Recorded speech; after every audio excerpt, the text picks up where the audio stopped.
hopefully. Hi! Hi! Did that actually just work? I know, shocking. Because I'm terrible at this stuff. I literally felt like I needed to read a manual just to get on an Instagram live. I know. I feel like I've been doing so many of them recently, so I feel like I kind of have it, although we've had some technological challenges anyway. Okay. But a year ago, I didn't know how to do this at all. So the past year has given me a sufficient amount of experience. Thank you so much for coming on to do this. Oh I my know that gosh. just taking time away from, I don't know if your baby's on a schedule at all, but taking time away from a non-scheduled baby is challenging, and even with a scheduled baby is challenging. So I appreciate you taking the time. Yeah, I'm so happy. My mother is very grateful to have this alone time with the baby right now. So it's Oh my great. gosh, is your mom living with you guys? So my mom, we live near my mom. My mom actually lived with my husband and I for almost an entire year due to the pandemic, which I can tell you all about. It was so Yeah. unexpected and crazy. But we're super close to my parents now, and my mom comes and spends the day with me and watches the baby with me, which is so, so great and literally her dream. I know. My mom constantly she lives right down the street and she's constantly Mhm. begging to come over and just be left alone with the baby. Is some weird thing about I grandparents. know. Like, give me alone time. We don't want you here. I'm like, oh, Yeah, okay, wow. But that's so nice that she was able to live with you guys while you were pregnant in a pandemic, and you and I were both pregnant, first time moms in a I pandemic. know.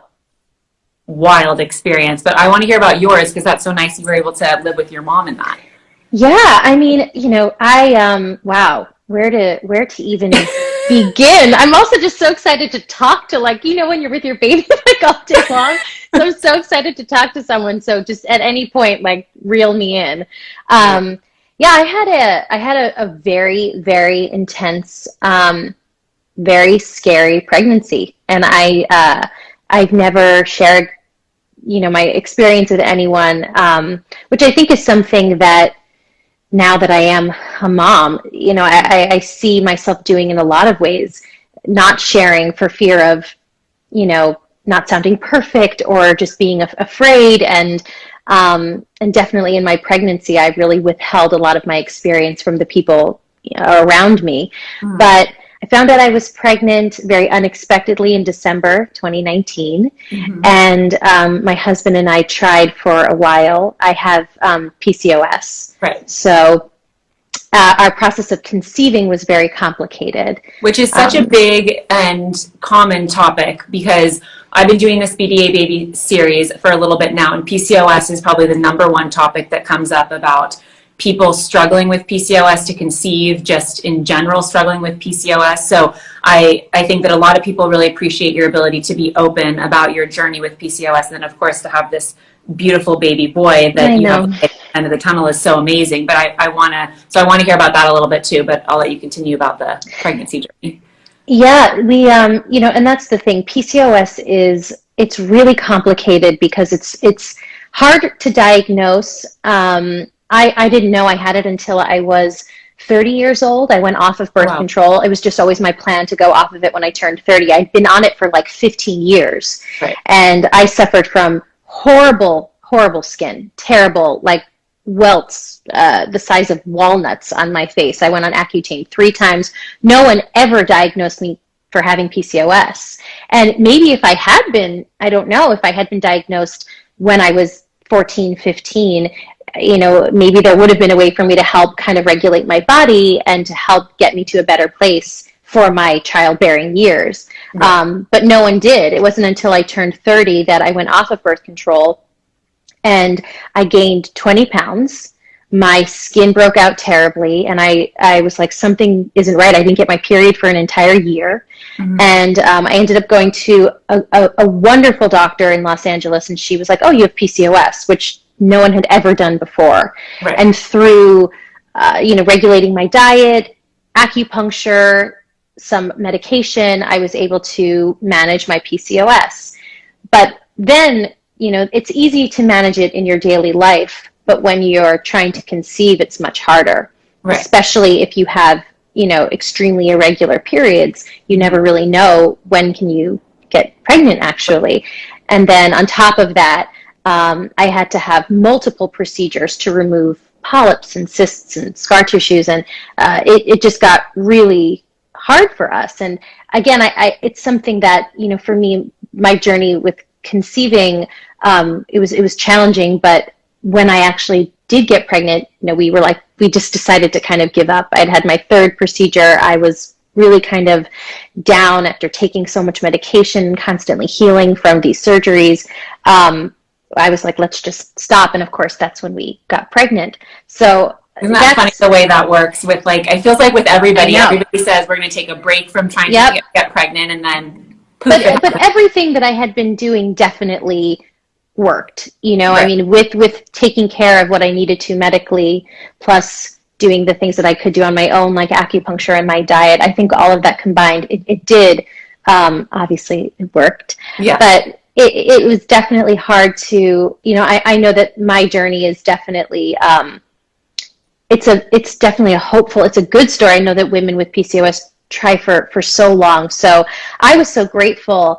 And then I think what was so surprising to me was I figured that the minute you peed on a stick and got a plus sign, that everything was just going to be fine now. Right. Whatever you might have experienced in your process of trying to, get pregnant. Then at that point, once you got pregnant, everything would be fine. And for me, it wasn't. I had a very scary pregnancy with a lot of really hard stuff that happened throughout the way. Right. And I think that's, just going back to getting diagnosed with PCOS, it is one of those things. I feel like we all have other women in our lives who have had PCOS experience. Mm-hmm. Most people know someone who's been diagnosed with PCOS. Mm-hmm. A lot of people have also heard of people getting misdiagnosed with PCOS. Mm-hmm. As it seems like it's one of those things that's thrown out to women a lot of the time, especially if and I was the same way, you're on birth control for 15 years and you go on for a variety of different reasons. If it's skin, painful periods, in a relationship, not wanting to get pregnant yet. And then you go off and you kind of expect okay, now I can get pregnant and it's really easy. And then you're met with challenges or a diagnosis like PCOS. Mm-hmm. And I think for a lot of people, it's all about how do you handle that diagnosis, which a lot of the time, depending on your doctor, can seem like it's just thrown at you and not really given any warning signs or, gentle dialogue on how to deal with that. But what was your original initial reaction to being diagnosed with PCOS and being told, this is something that you're going to deal with? Well, I actually was so relieved when someone was finally like, this explains your years of struggling with acne and irregular periods or painful periods, weight gain and loss. It was so comforting to me.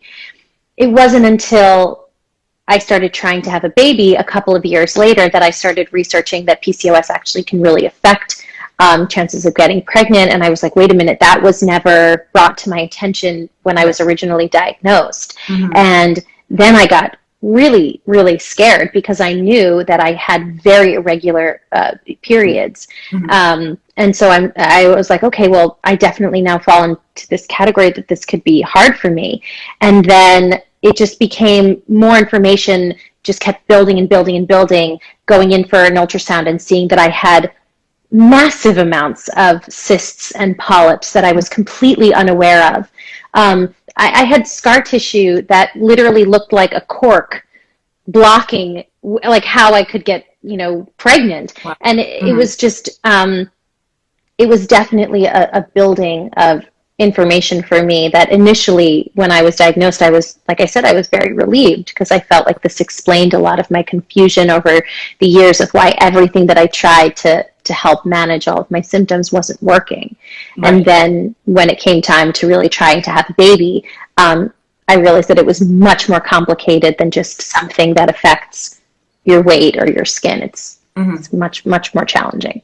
So you do a couple procedures, which you mentioned, in order to get pregnant. If you had scar tissue, being able to remove that so you can actually conceive a baby and carry a termed baby, because that I've heard is also part of it. And how do you stay positive and optimistic in that? I know that obviously you got to a point where you were like, we're going to take a break, and then of course magically that happens, that you're able to get pregnant really quickly that way. But it is an emotionally exhausting process. It is a challenging one. Of course, it's can feel discouraging for a lot of the time for a lot of women who feel like, here's one procedure after another. You yourself have had a couple of them. How do you stay optimistic as somebody who wanted to be able to have a baby, but, was being thrown curveballs you didn't necessarily expect?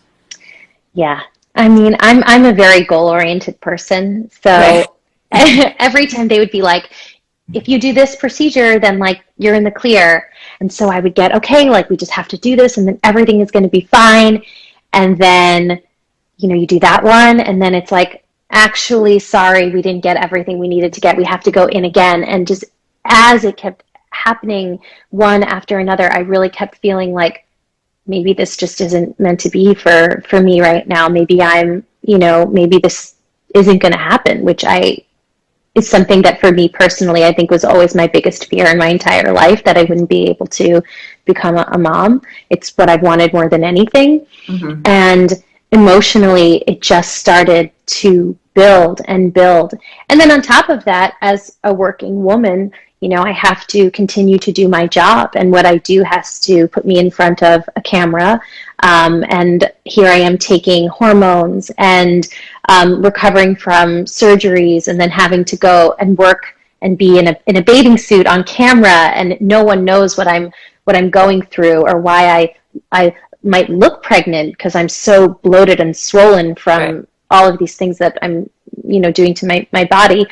So for multiple reasons, it really started to affect me mentally negatively. And then when I had my last surgery in November, I just said to my husband, and he agreed. We were both just like, okay, let's just take a minute here and just breathe. I've done so much to my body to try and get to a place where we can make this happen. Now let's just give my body the break that it needs, and then we'll reassess in 2020. And then just a couple nights out in New York City.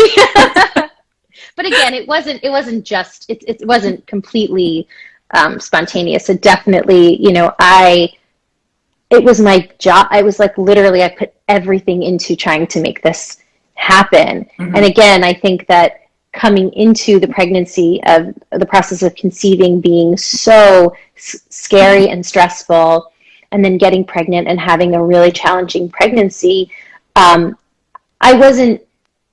don't think I was strong going into it.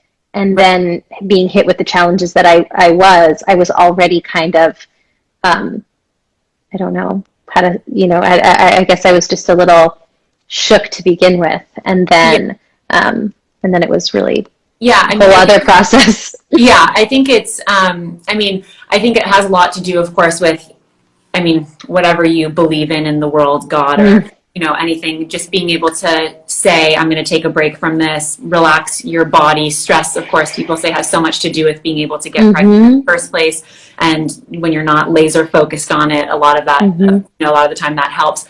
But, you've mentioned being able to get pregnant and then, of course, being faced with challenges. I think, of course, for women, I must be have been on the exact same timeline as you, because I also found out that I was pregnant in December. Oh, yeah. But it's like the first 3 months, of course, everybody, you don't want to talk about it. You don't want to tell anybody that you're pregnant. And you want to be careful, of course, because doctors are always saying, be careful, be cautiously optimistic, which is so hard, especially when you're newly pregnant and it's your first time being pregnant. And then you get to a point where maybe you can start enjoying it a little bit more. But there is always, I don't know about you, but there is always a little bit of a feeling of like, what if something happens? What am I going to do if something happens? I want to get excited, but I don't want to get too excited if something happens. And then on top of it, you were experiencing harder challenges than just that, right? Oh, yeah. So the moment that I allowed myself to just breathe and realize that everything was going to be okay was the minute they handed me my baby. Like it literally. And so I found out I was pregnant, and I had the most blissful 72 hours of my life. It was literally, I was floating around New York City listening to every beautiful song that I imagined I would sing and listen to with my baby. And I was there performing, and shortly right before walking onto stage to have to perform for a large group of people, I started bleeding terribly, horribly. And I'm backstage. No one knows except for my husband that I'm pregnant. I had to tell my mom I was pregnant, like in the bathroom. And so that lasted my entire first trimester. I experienced very heavy bleeding, some which was scary to the point that I had to, we rushed in the middle of the night to the hospital. And probably every other day, we were certain that this time was definitely it. Right. And I was put on an extreme amount of medication, progesterone, to help, sustain this pregnancy. And I was put on bed rest for my whole first trimester. Wow. So that was that's a lot. Horrible. It was absolutely, absolutely horrible. I was, I thought it was the most scared I would ever be in my life until things got even more complicated. Oh my gosh. But luckily that subsided within the first trimester. So we were in the clear. And then, as you know, you get to your 20-week appointment, which is a really, detailed anatomy scan. And we had a lot of potential red flag markers come up during that appointment. And what I found so interesting is like, no one told me about this. None of my girlfriends, no one talks about this stuff. All I heard was, you're going to go to this appointment and you're going to get an amazing 3D picture of your baby. Right. So I'm going there. It was, now we're in the pandemic. It was March. I believe it was March, because I do remember going in with the, all masked up and everything. And I had to go alone because my husband wasn't allowed to come with me. And I, we got this terrible news. And so now, or I wouldn't, yes, it was terrible, but it was extremely, again, being placed back into the place of uncertainty, which I was in my entire first trimester. And now here we are again, of just being like, we don't know if this is going to last. And now you're at a point in your pregnancy where you're showing and you can feel the baby move. And so you're like, wait a minute, this just doesn't make sense. Like, what are you saying right now? And so, in the midst of a pandemic, I was taken in for multiple fetal MRIs and echoes, and going into all of the major hospitals in the midst of the height of COVID, which was really, really scary. Yeah. And it was, I would say, again, I didn't share it with anyone what I was going through. I finally announced I was pregnant, and I still was uncertain if the pregnancy was going to last, but I just needed to, one day I woke up, oh my God, I'm going to cry.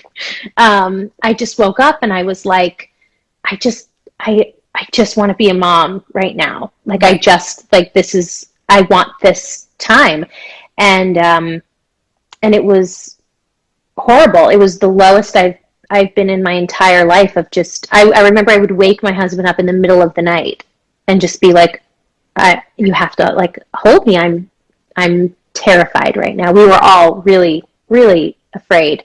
Well, you're helpless in that state, of course, because, no matter how healthy you eat, how you are, how calm you are, there's nothing you can do. Nothing you can do. And you're really at the mercy of what someone with an ultrasound machine is telling you for your baby, and especially going into your 20-week scan feeling like, I'm going to be able to walk out of here with a picture to text all of my girlfriends. Yeah.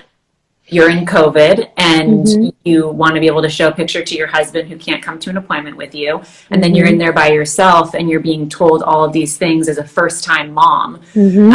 Which I think just pregnancy overall, there's so many things that you're told that you're just like, wait, how am I supposed to deal with that? What is that? I'm alone in this. Who also has this experience? And of course, to have the information told to you that you had, and then to feel this sense of hopelessness and fear that you don't know what's going to happen because, as you said, you only really feel like, okay, this is for sure when they put that baby on your chest and show that baby to you, which is just... Yeah, Great. It's unbelievable. And if, you know, I definitely unexpectedly like started to have these emotional, I don't know if you experienced this, but these feelings of like, am I going to be a good mom? Like, Yeah.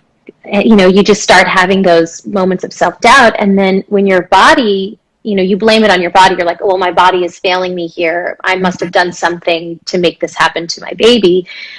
Just so many emotions flood in about, you know, that this is your fault and you did this. So dealing with that at the same time was very challenging. And listen, the luckily following a very, very painful amnio, we were given the most incredible news that the baby was, you know, healthy and that everything was going to be okay. But it happened very late. That came very late into the process of my pregnancy. And I had, I think maybe towards the end, just 2 months.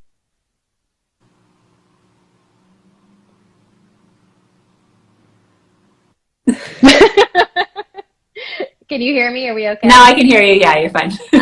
Sorry. But yeah, I would say I had about 2 months towards the end of the pregnancy where I got to enjoy myself a little bit, although I still never really let go. And then we got to focus on like the fun things and all this the silly stuff. Like my baby was breech, and we did Oh my gosh. all of the most insane stuff to try and flip the baby. Like I had to dive every day into the pool, and then I got like water in my ears, and it was like a horrible thing. And then you have to, the things that we do as I women, know. my doctor told me I had to crawl on all fours on the floor. To So flip the here, baby? yes. Oh my gosh, it Wait, was at what just, phase of your pregnancy is this? Like this a week before? What is the situation? yeah, by now we were in like, you know, July, August, because they say the later it gets, they're like, your baby's not flipping. So I Right. think this was around like July, and I'm just crawling on all fours around my house To trying to flip. flip this baby. And we did Amazing. do you know moxibustion, which is it's like a little incense. And this is real. My wonderful, amazing OB, Dr. Michele in Los Angeles, she said, so you have to do this thing, moxibustion, where you take a little piece of what looks like incense and you blow the smoke onto your pinky toe on your foot, and that somehow that will flip the baby. This is like a real I love medical. hearing all of these little Oh yeah, tips and tricks. I love it. I think there's I mean, listen, they've been around for so long, right. all of these tips and tricks. And so when I was also trying to right before my daughter was born, it's like people were like, have this labor salad, have this tea, Uh-huh. do this, do that. And it's just like, you know, you try all the things at some point because it's just Yeah. like you want to meet your baby finally at the end and you Well, get comfortable. I was so I definitely had a lot of pressure on myself. And again, I don't know if you felt this, but I really wanted to have a vaginal birth. You know, it to me, I felt like, for whatever reason, I felt that that means that I am like a mom. And also, I felt so weak and helpless during my pregnancy and scared and just a version of myself that I just don't ever like. It was just horrible. And I felt that if I could have the experience of having a vaginal birth, that I could show my strength, that Right. here I could really, you know, like the strength that, and of course I had strength all along because I got through it, but I felt that it had to end with that for whatever reason. And coming close to, you know, my due date, my doctor was like, this baby is not, you know, going to flip. And I started having contractions. And so we realized that a C-section was definitely in my future. And I really felt that, you know, we need to talk more about C-sections. Right. And I got a pamphlet from my hospital to, you know, prepare for labor. And this is real. They gave me 62 pages on everything their hospital offers when it comes to a vaginal birth. To the point where I can get that. at one point in the pamphlet, there was I mean, maybe it wasn't 62. I honestly, I think it was in I didn't do actuality. anything. I think it was in actuality, it was 40 in the 40s. And one page was like a Candyland description of what your beautiful journey with your birth is going to be. You're going to start out in phase 1 of your labor, and I'm like, okay, but can I have the pen? Can I have the packet, please, for a C-section, because this is a major surgery, and it's looking like that's going to be my my journey. And they go, oh yeah, sure. And it was one page. Wow. It was one page. Right. Like, where, it's like, oh well, you're not going to get to have the beautiful emotional experience that these other women are going to. And it was really hard for me, and I felt that was very unfair, that women who have C-sections are not given the same level of, I don't know, it just, for whatever reason, it felt to me like, well, you're not going to have that, that experience. And so I tried to make my C-section as like special as I could. We didn't play any music or anything like that, but yeah, I made sure that they knew that I wanted to, hold the baby immediately right away, and do what I could to make it, a process that felt good to me. But again, I just found, and they don't tell you also, like, the healing and everything afterwards. It's it was definitely, though, if you think about it, my whole experience of conceiving to getting pregnant to having the baby, it would only be right that it ended with like a wild unexpected. Yeah, exactly. Yeah, I mean, I think it is so true that I think we, as women especially, we think of one of the biggest signs of being a real woman is like, oh, you have to get pregnant, and then you have to deliver your baby vaginally, because that's what it means to be really strong. And it's funny, because I just had one of my best friends also just was told that she had to have a C-section, and it was this really this news, like you're saying, of being like devastated for what your idea of meeting your child or delivering your child going through labor was in your head. And to be told this news also, again, similar, like a PCOS diagnosis, very casually a lot of the time, like, oh, because for a lot of people in the medical world, a C-section is just another procedure, but for you, it's meeting your child. And so there is, if it's a one sheet piece of paper that's handed to you, or it's, a one-line statement of like, when do you want to make your appointment for your C-section to come in? And that's that. It's an adjustment of what your expectation was for meeting your baby and for going through becoming a mom.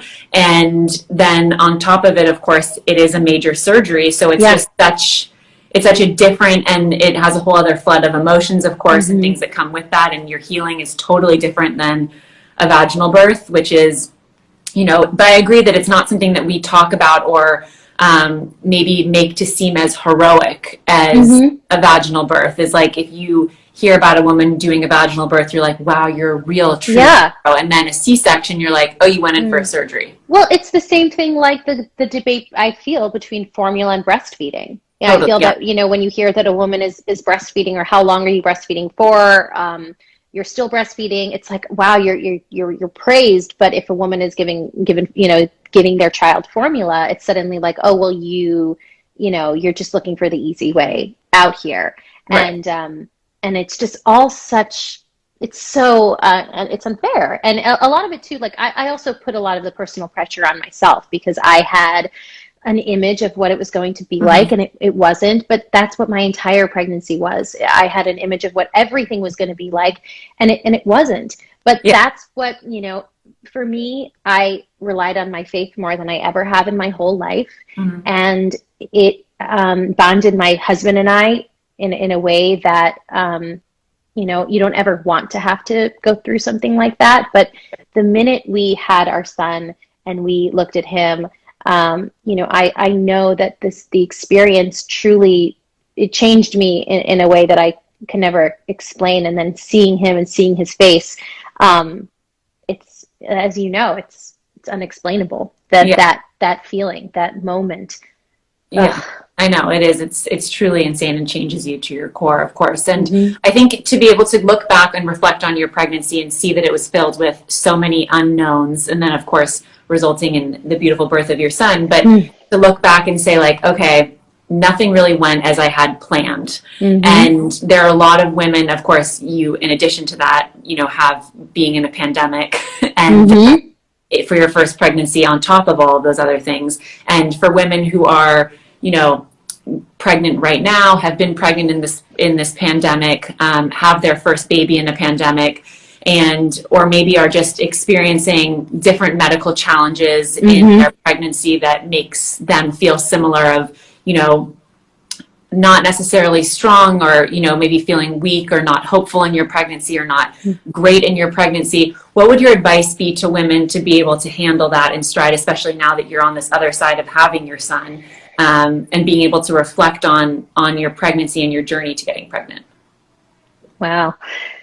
I just think that we as women, whether you are a woman who's trying to get pregnant and might be having complications, or someone who can get pregnant like that, whether you're a mom of 1 or 10, the strength that we have as women, whether or not you feel like it's there, it's really, it's there.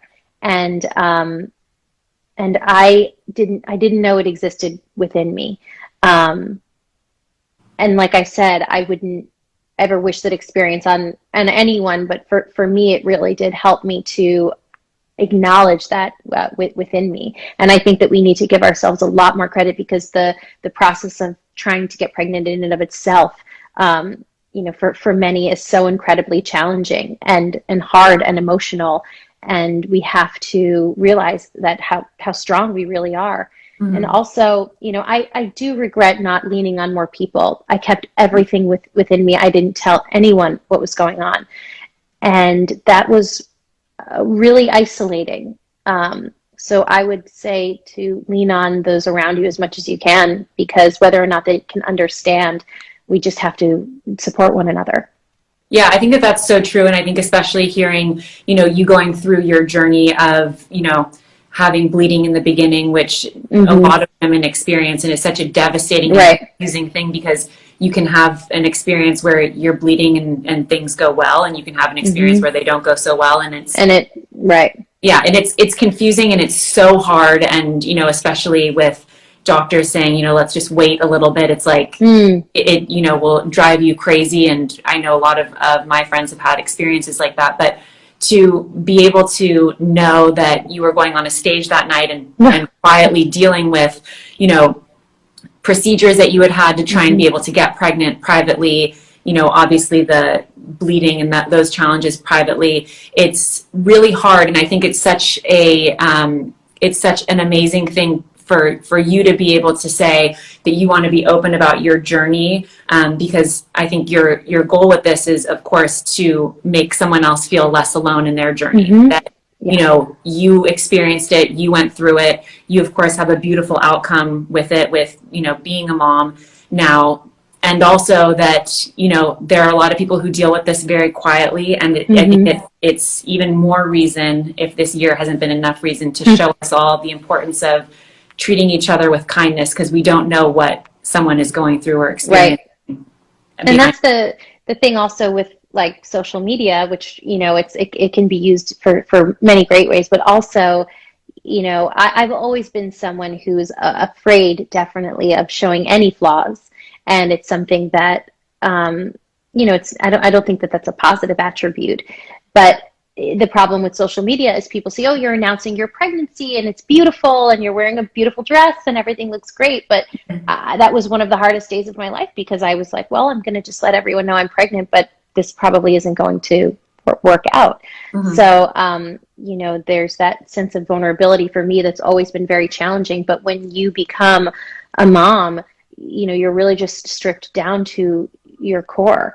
And my little baby is such a fighter. He really was a fighter. And I remember the minute I held him, the first thing I said to him, I was like, you did so good. Like, oh my gosh, you did it. Like, you did so good. Because it was so much of his strength. Right. I know. That's so amazing. I love that. I think it's such a beautiful story of being able to, you know, go through the highs and lows of becoming pregnant, of being pregnant in a pandemic. I mean, we didn't even talk about the fact that you live with your mom, which is like I know. such an amazing. It was wild, so wild. I mean, she came out to be with us in early on in the pregnancy because I was experiencing so many complications, Right. and then right as she was gonna fly back to the East Coast, we heard of this thing called COVID, and Yeah. she was like, "Well, I'm just gonna stay," and then she never left, and she lived with me and my husband, and it was wonderful because she got to be there every single step of the way. And I definitely could not have gotten through the challenges that I did, without her and my husband, obviously, by my side. Yeah, I think that's so great. I think it's such a, for those of us who have been pregnant in this pandemic and also become first-time moms in a pandemic and have a close relationship with our moms, to be able to look at a silver lining of this pandemic world that we live in, as being able to have that quality time with our moms and our family. Yeah. I think is just such an unbelievable experience, and to see them, and I'm sure you have the same experience, just to see my mom step into this role as a grandmother, and then to be able to tap into all of her knowledge about being a mom herself. It's like you rely so much on your mom, of course, already, but then in this new chapter, this new role.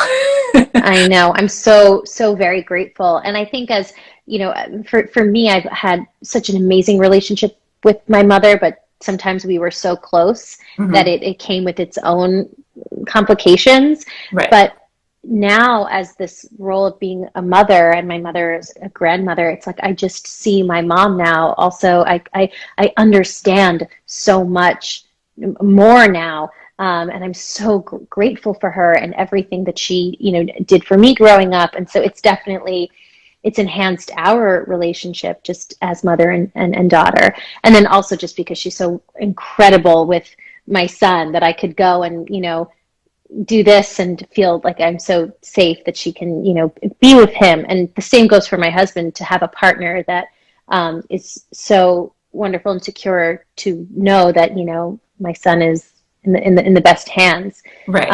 But it was the whole experience of, being pregnant during the pandemic. It was very scary, but now having the opportunity to be home with my baby every day and get to see him do all of these little things and watch him grow and change as the minutes go by. It's I feel so blessed to have this time. That's so amazing. Yeah, I feel the exact same way about my experience. Is so great. I also just realized, is he a Leo, your son? Yes, his name is Ever, and his middle name is Leo. So Leo, because of his astrological sign. Yes. Although, don't ask me anything else, because I don't know anything more about astrology other than... I don't either, but my sister is a Leo, and she's like a die-hard Leo, and my daughter is also a Leo, and so she's like I'm relying on her heavily to be the astrological person to be able to tell her all about the Leo traits. But I know that one of definitely strong Leo is a big part of that, so that totally is fitting name. But thank you so much. I'm so happy that you were able to come on and talk about this. I think I'm so grateful that you took the time to be able to come on and talk to me, of course, and I'm even more grateful, I know, because PCOS is such a big topic, and it's such an important one, and one that so many women struggle with, and relationships also come in that as being something that is struggles in that journey as well, and the fertility journey, and it's so unique to every single person. And some people have, the experience like you did. Some people have it, worse. Some people have it better. And we're never here to compare or do anything except for to share people's experiences. And I think you've done a beautiful job at that. And what a beautiful story and outcome. And I'm so happy for you. And one day we'll get the children together for a play date. I love it. Thank you so much. Thank you. This is so nice to get to have time to talk about this. It's really great. So I know. Well, it's awesome, and I'm so grateful for it. So thank you again, and I'll let you get back to your little boy. Okay. All right. I'm going to sign out. Bye. Thank you. Thank you.